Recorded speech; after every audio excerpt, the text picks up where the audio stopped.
beautiful, glorious weather, and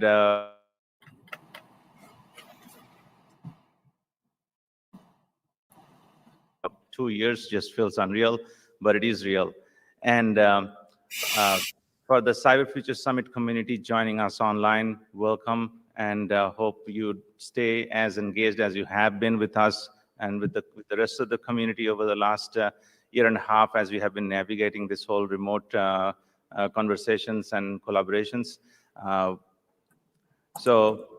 In today's kickoff, I wanted to welcome Mr. Branden Wales to speak about the critical importance of the cybersecurity and the critical infrastructure environment that we live in. And especially with this pandemic and the remote work has been accentuated, there have been a series of several challenges that we have seen just in the past few months. Cybersecurity remains and continues to grow in the high risk category. If you ask any C-suite or any of the board members that typically are part of this Cyber Future Foundation community, you'd get probably, if not the top one, at least the top 3. In today's session and this year's summit across the next 3 days, we will focus on 4 major areas and 2 emerging areas. Our constant attention has been on cyber capacity building and talent. That's something that our community of leaders have always asked us to focus on and get more help and expand the cyber talent pool and capacity. We have several sessions around that. We have at least a half a dozen sessions on critical infrastructure covering various sectors or subsectors within the critical infrastructure. There is a huge focus this year on our IDEAS program, which is basically expanding the DEI, the diversity, equity, inclusion initiatives to get more access and scale. Subsequently, we'll also talk about the cybersecurity supply chain. I think that's been from the this year's executive order and the inclusion of the software bill of materials in that, and the work that we have done with that team. And then we will also talk about the issues and challenges related to ransomware that our community has been constantly facing. We also have included this year for the first time a kids corner. So some of the young people that have been associated with us have been working for the summer break on various projects. We'll have that on Friday. So really looking forward to your engaged participation in this year's summit and in this year's annual meeting. The executive briefings are going to go after this and have serious takeaways, significant to not only our business, but also our communities and the organizations that we serve. So with that, let me introduce Mr. Branden Wales, who I think by now, if you're in the cyber community, doesn't need much introduction, but it is my honor and privilege to welcome Mr. Wales to kick off this year's summit. Mr. Wales is the Cybersecurity and Infrastructure Security Agency's first executive director, serving as the senior career executive, helping oversee execution of CISA missions, operations. He is responsible for leading long-term strategy development, managing CISA-wide policy initiatives, and ensure effective operational collaboration across the agency. I could read on from his bio. It will take probably the entire 30 minutes. But I will turn it over to Mr. Wales to emphasize on the role of CISA and his role in guiding it. I think in the last year itself, he's faced with some really serious, significant challenges, and I'll let him expand on that. So, Mr. Wales, welcome to our annual meeting, the 6th Cyber Future Summit. The stage is yours, sir. Well, thank you, Val, for the kind introduction, and thank you for the invitation to participate in what is obviously an important discussion on urgent and timely topics. We here at CISA are the nation's cyber and infrastructure defense agency, and our mission is to lead the national effort to understand, manage, and mitigate risk to our physical and cyber infrastructure. And we think about that in a few different ways. We're the operational lead for federal cybersecurity. What that means is we help protect and defend our federal civilian government networks, and we coordinate the execution of the broader nation's cyber defense.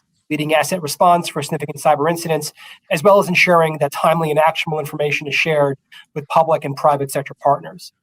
And we are also the national coordinator for critical infrastructure security and resilience. We look at the entire threat picture and work with partners across the government and industry to defend against today's threats while securing the nation's critical infrastructure against the risks that are just over the horizon. And I want to commend the Cyber Future Foundation for an outstanding event on such a thoughtful theme, resurgent humanity, resilient cyberspace. That theme really embodies what all of us here at home and around the world are navigating through right now in our lives, in our jobs, and in our communities. As recent incidents have demonstrated, the cyber threat has moved from the conceptual to the tangible.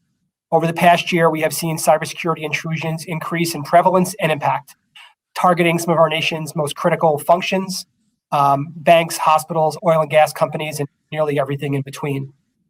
A recent report revealed that since COVID-19 began in 2020, cybercrime has increased over 600%. And it is estimated that there is a cyber attack nearly every 11 seconds around the world.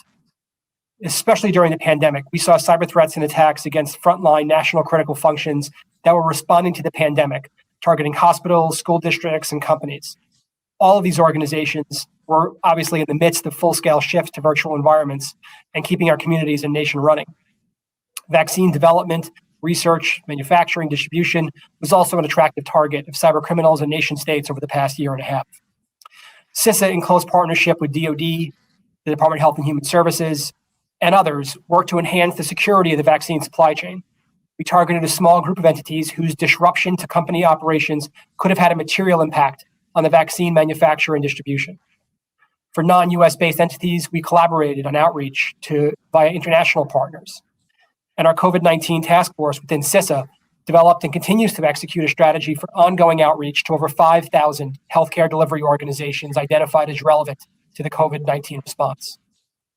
But as we are learning to live with the pandemic, we are not seeing a reduction in cyber threats, and in fact, quite the opposite. First, we know that nation-state adversaries are investing significantly in tools to target our networks. China and Russia continue to conduct widespread campaigns targeting commonly used enterprise software, such as intrusions against SolarWinds and Microsoft Exchange servers. And other nation-states, such as Iran and North Korea, are intently focused on enhancing their ability to conduct sophisticated attacks against us. We're also continuing to see a democratization of malicious cyber capabilities. Today, hacking tools can be purchased for use by any criminal, regardless of expertise, or even rented to provide as a service capability. We know that a small number of ransomware gangs design and deploy the software, user interface, and payment infrastructure to launch attacks against thousands of organizations across the world. These capabilities are then rented by unskilled criminals to achieve their malicious goals. What we're actually seeing is the intersection of these two concerning trends: nation-state actors expanding their capabilities and ready access to off-the-shelf cyber intrusion capabilities. Incident response, as well as increased visibility into the cyber ecosystem, has helped me identify three things that we must focus on to truly improve the cybersecurity posture of the nation. First, we need to think about cybersecurity in a different way. Second, we need to realize and harness the power of operational collaboration. And third, we need to understand that cybersecurity is truly a team sport, and we all have a shared responsibility to be an active part of the solution through action. The way that we approach cybersecurity can't only be focused on keeping pace. We need to think in a way that anticipates the changing cyber threat landscape. Cybersecurity is one of, if not the defining security challenge of our age. And as our adversaries get bolder, so must our response. As our tactics improve, so must our capabilities. Recognizing that this is a significant issue in May, President Biden signed Executive Order 14028, improving the nation's cybersecurity. This executive order directly addresses the persistent and increasingly sophisticated malicious cyber threats and tasks federal agencies to make bold, large-scale changes to improve the nation's cyber posture. Changes like improving federal cybersecurity preparedness and incident response capabilities, limiting supply chain risks to the federal government, and increasing CISA's visibility across federal and contractor networks. At CISA, we have been tasked with leading, consulting, or supporting over 35 unique efforts in support of the executive order. For example, we released the Cloud Technical Reference Architecture for comment, which was developed to drive adoption of modern, secure, and resilient cloud environments. We published a vulnerability and incident response playbook to help agencies operate from a standard baseline during incidents and allow CISA the visibility to coordinate a truly whole-of-government incident response effort, building on the lessons learned from recent incidents. And we established a plan to improve our visibility into cybersecurity risks affecting federal networks through better endpoint detection and response capabilities and enabling persistent hunt activities that were authorized in the beginning of this year through the National Defense Authorization Act. And these are just a few of the examples of what we've been working on, and that work continues. And building on the executive order, this summer, the President issued a national security memorandum on improving cybersecurity for critical infrastructure and control systems. The reality is that cybersecurity needs vary among critical infrastructure sectors. We know that one size does not fit all, but we cannot evolve our nation's cybersecurity posture without baseline cybersecurity goals that are consistent across all sectors, as well as a need for security controls for the select critical infrastructure that are highly dependent on control systems. So working in partnership with the National Institute of Standards and Technology, at the end of last month, we issued the preliminary cybersecurity performance goals based on 9 categories of best practices. These goals are part of our whole of government effort to meet the scale and severity of the cybersecurity threats facing our country. And while it is absolutely critical that infrastructure owners and operators immediately take steps to strengthen their cybersecurity posture, these performance goals help establish a roadmap for how to do just that. Our safety and security rely on the resilience of the companies that provide essential services, such as power, water, and transportation. And these performance goals should be the standard cybersecurity practices and postures that the public can trust and should expect for such essential services. We, as the federal government, however, cannot do this on our own. It takes all of us committed to action, and that requires harnessing the power of operational collaboration.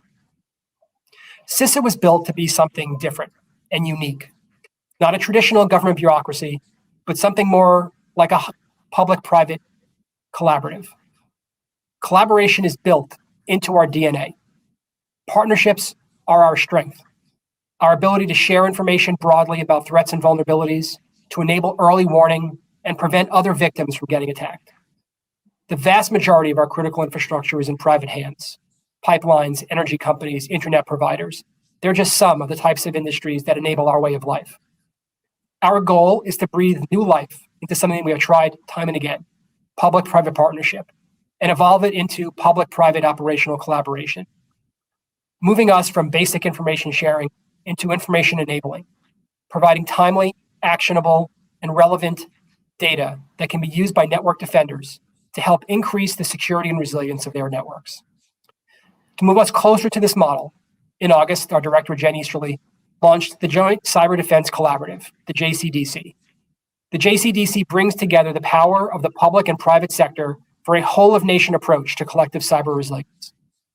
By working together with our partners in the federal government, state and local and territorial and tribal governments, and the private sector, we can better evaluate the full scope of our cybersecurity posture and defend against the most serious cyber threats to our country at a scale that cannot be achieved individually. The idea is to create a proactive capability for government and private sector to work together closely before an incident occurs to strengthen the connective tissue and ensure a common understanding of processes. The maturation of this capability and the collaboration through the JCDC will be critical for cyber defense operations moving forward. And while the JCDC is hosted by CISA, it is owned, operated, and powered jointly by the authorities, talents, and capabilities of the federal cyber ecosystem and private industry. In just 2 months, we've grown the number of JCDC partners, and I encourage you to consider partnering with us in this endeavor. Collaboration at home is absolutely critical. However, in today's globally interconnected world, there are no borders to the cyber risks we face. Without international cooperation, we will not be able to protect and raise our cybersecurity baseline. U.S. critical infrastructure is increasingly dependent on global infrastructure, supply chains, and the systems whose cyber and infrastructure security policies, practices, and maturity can obviously vary widely. Emergency communication mechanisms have also an international nexus, with U.S. systems dependent on elements and arrangements that cross our borders. And we all have a common interest in issues like ensuring the security of elections and combating disinformation. Working with international partners builds CISA's capacity and strengthens our ability to defend against cyber threats, enhance the security and resilience of our critical infrastructure, identify and address the most significant risks to the nation's critical functions, and help provide seamless and secure emergency communications. And so CISA has made a commitment and released our global strategy that outlines how we are working with international counterparts and other US government agencies, including the State Department, to do 4 things. 1, advance operational cooperation with international partners. 2, build international partner capacity. 3, strengthen collaboration with international partners through stakeholder engagement and outreach. And 4, shape the global policy ecosystem. The United States, and indeed the world, is safest with an open, interoperable, reliable, and secure information infrastructure. CISA is committed to doing our part to make this a reality. We want to ensure that network defenders and risk managers can work together to prevent and mitigate threats to critical infrastructure. We want to work together to prevent malicious actors from having any attack surface to penetrate. And this means shoring up vulnerabilities globally. We've seen malicious actors use other countries as testing ground for attacks that are ultimately destined for the United States. Working with international partners, we can spot these activities and learn from them. This helps improve the security and resilience of the infrastructure that spans the globe and supports our cities and communities. These engagements and exchanges not only help the country in question defend itself, but to strengthen our nation's defenses as well. These efforts that we're undertaking now, but cybersecurity is a shared responsibility, and we all have it to be an active part of the solution, both within our organizations as well as in our personal lives. Whether you're a Fortune 500 company, a local business, a hospital, school district, or an individual, none of us are immune from the cyber threats. The time to act is now.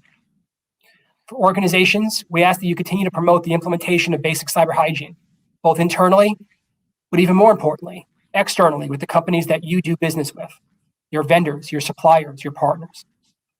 Across the board, we still see common problems such as unpatched internet-facing systems, outdated applications and operating systems. We're also continuing to see cybersecurity issues rooted in human factors. Often, a cyber intrusion begins not with a sophisticated novel attack, but with someone clicking a malicious link or opening an email attachment. As we focus on cybersecurity awareness this month, we're working with our partners to raise Americans' collective cybersecurity awareness. This year's theme is Do Your Part, Be Cyber Smart. And it's important that that each of us take a moment to remind ourselves what things we can do to keep ourselves safe. Let's start with the basics. Easy and common sense ways to protect yourself online. There are 4 simple things you can do today. Update your software. Think before you click. Use strong passwords. And if you do only one thing, turn on multi-factor authentication. I want to take this opportunity to thank you all for participating in this important dialogue during Cybersecurity Awareness Month. By being here, you are helping to make our global cyber ecosystem more secure and resilient. We are stronger together, so I urge you to continue to partner with us and with each other. Thank you.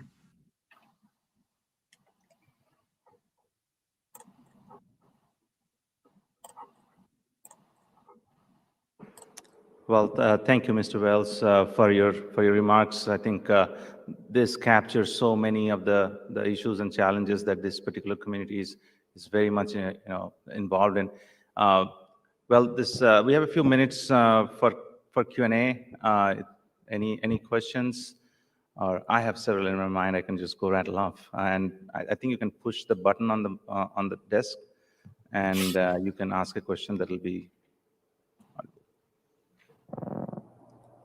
Okay, or I can pass on the question. Harold, yeah. Go ahead. Okay, so the first question we have is around the new initiative for partnership, and you have always emphasized the team sport that cyber is, and the partnership model, which is DC that is coming up. Anything you would suggest specifically for private sector engagement? I know there are already some companies announced as partners. How can it be expanded to the larger corporate world? Sure. So I'll touch on that in 2 ways. The first is to give you a little bit of background about why we started with the plank holder members of the JCDC we did, and then talk a little about how we are looking at expanding that footprint in the future. When we looked at this to begin with, how do we start small and grow it over time by demonstrating its success? We wanted to start with those companies that had the ability to help us get the broadest visibility into the cyber ecosystem in the private sector and those companies who could take action at scale. So when we look at what the federal government has access to with our unique sensors and the information that we have access to from the intelligence community, there's obviously a significant blind spot, which is what's happening across this nation's cyber infrastructure that's owned by the private sector. And the companies that have the best visibility into that are obviously private sector companies. They're the large internet service providers. They're the companies that provide large cloud environments that are utilized by thousands, tens of thousands, and hundreds of thousands of companies in the United States and globally. They're the major cybersecurity firms that respond to incidents across this country. They're the companies that are deploying endpoint detection and response tools on hosts and workstations, around the country, and have tremendous telemetry coming back into them. The idea being, between what these companies are seeing and what the federal government is seeing through our own sensors and the intelligence community, we can have a much better picture of the cyber threat landscape, and we're able to take action faster as threats and campaigns begin to emerge. And those same companies, because of the breadth of their footprints, have the ability to take collective action at a tremendous scale. If we start to see ransomware operators using a specific type of capability, these are the companies that have the ability to block it in networks that could benefit tens of thousands and hundreds of thousands of companies that are their clients. So that was the starting point, and why one of the two initial efforts of the JCDC focused on how addressing large-scale ransomware campaigns. These companies are uniquely capable of doing so. The plan is, over time, to expand that footprint into other areas of the economy and other parts of the critical infrastructure community. We're already in discussions with some of the most critical lifeline sectors like energy and financial services to see how we can expand into initiatives there. But the final point I'll say is the only way to work with us is not through the JCDC. That is a specific effort that we think is really important for that kind of deep operational collaboration. But there's a lot of ways that companies can work with us. If they reach out, there's a lot of ways that we can engage. There's additional information sharing programs that we've established. So if you do touch base with CISA, we can work with you on an engagement approach that makes sense for where you're at, and ways that we can maximize the benefit between your company and what CISA can provide. That's great to know. I know, and starting any program needs a starting point, and I think that's a great starting point already. The other question that we are getting is around the cyber capacity building and talent building. That's a joint issue probably for both the industry as well as the agency and the government broadly. What are your thoughts on accelerating that pipeline? Creatively also expanding the diversity, equity, inclusion points. I'm sure. With the critical tasks that you have in hand, you need more help. So how can we get that pipeline built up? Yeah, usually I'll include at least one plug in the speech for we're hiring in CISA and are always looking for new talent to join. But I think your larger point is an important one and is a major focus area of Director Easterly, and that is, how do we grow the talent base? How do we grow the talent base, and both in terms of scale and size as well as diversity? And we're actually launching efforts with multiple groups that are designed to do just that. I don't want to get ahead of the director because I think she's got some announcements coming up this week on new initiatives, particularly focused on improved diversity. But this is one, as you noted, that really should be a public-private partnership. We are doing a lot to see how we can seed efforts in the academic community to better grow the cybersecurity talent that's working its way through the U.S. education system, and identify how those pipelines can be expanded. And then we are also looking at how do we reskill workers who may be switching careers. We've already started an academy in the federal government to reskill federal workers to the new cyber workforce that we may need. But I think those are the kind of initiatives that I know private companies have also embarked upon, but we're just not at the scale we need yet. It cannot be an isolated effort of one or two companies here or there. This really needs to be a whole of nation effort, because the estimates of hundreds of thousands of needed workers in the cybersecurity sphere over the next few years are true. then we all have our work cut out for us to kind of grow that pipeline. And I think the private sector, their relationships with local community colleges, with local universities in their area, can really be instrumental in helping to kind of turbocharge those efforts in their communities and help everyone at the same time. Oh, absolutely. I think that's so critical for us. Harold, go ahead. We have a question from the audience. Yep. Okay, I'm trying to figure out how to make this microphone work.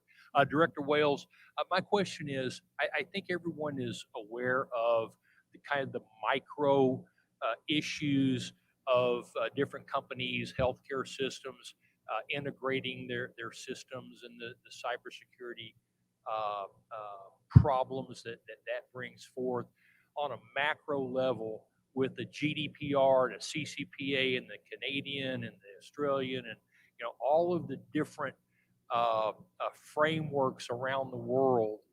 What do you see as the clear path forward to having a better response, understanding that legislation drives policy, policy drives response? This just seems like a monumental, almost an unsolvable task. What's your clear path forward there? Yeah, I mean, I think the challenge you're raising is a real one, and I don't think that there's any type of simple solution here. It is absolutely the case that multinational corporations or any company that even does ancillary business overseas is going to be operating in a very complex regulatory environment. And I do not think that there's I think we've got our work to do to make sure that we are improving regulatory harmonization when it comes to cybersecurity standards within the federal government, just inside the United States. But that challenge is obviously magnified as you talk about the multiple international regimes that cover everything from cybersecurity to data privacy, breach notification, et cetera.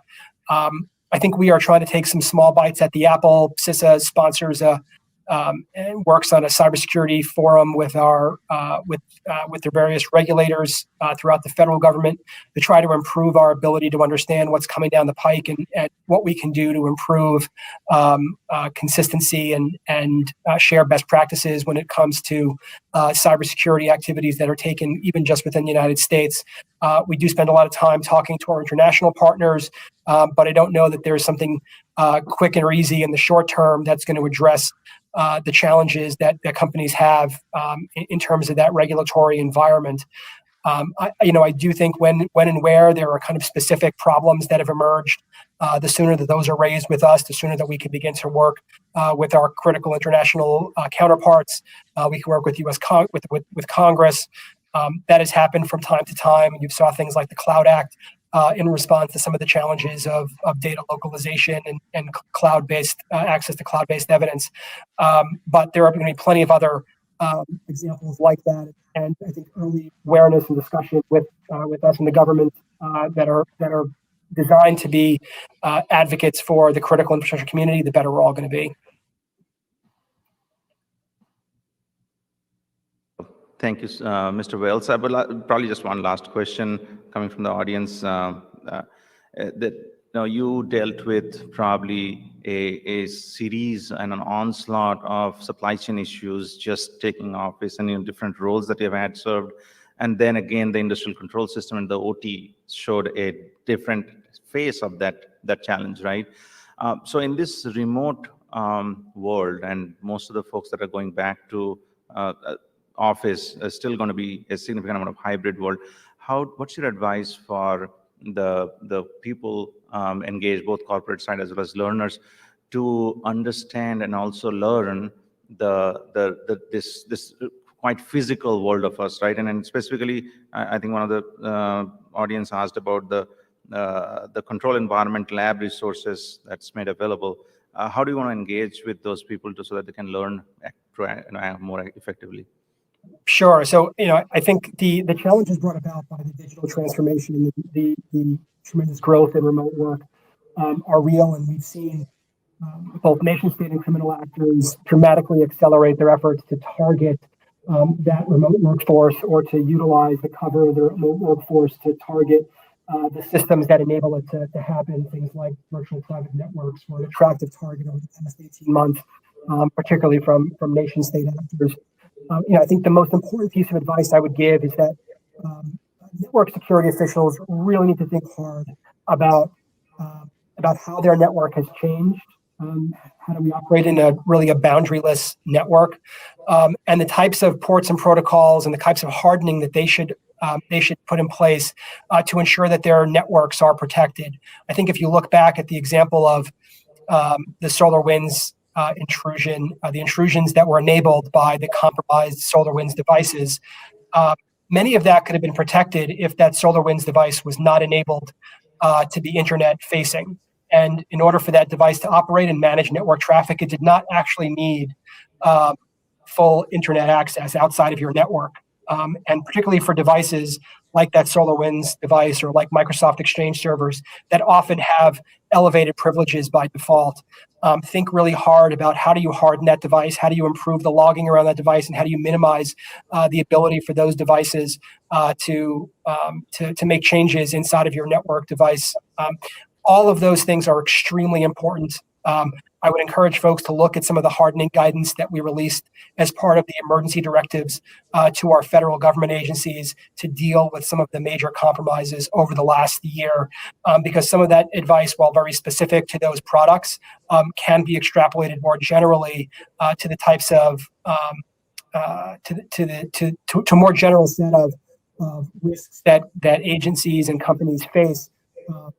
From having large numbers of these devices running networks, having large numbers of people operating remotely, and with a lot less clarity on what a network baseline may look like to look for anomalous activity. So the challenges on the CISOs are not to be underestimated, and they need to be resourced and have the power to make certain operational changes to ensure the long-term security of their networks. And I'll just close on the IT operational technology issue.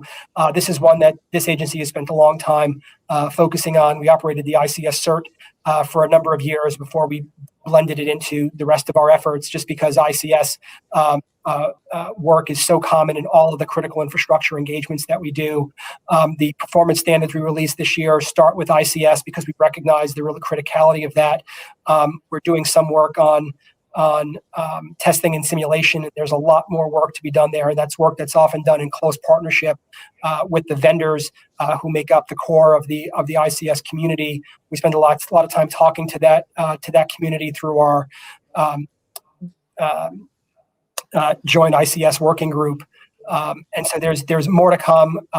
Stand by, but we've got more to say on the ICS space in the months ahead.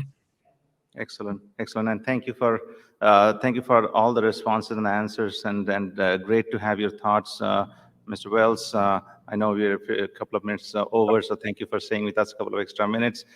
We would wish to meet you sometime in person with this group, but hopefully very soon. And thank you. Thank you again on behalf of Georgia Cyber Center and Cyber Future Foundation. Have a great day. Thank you so much.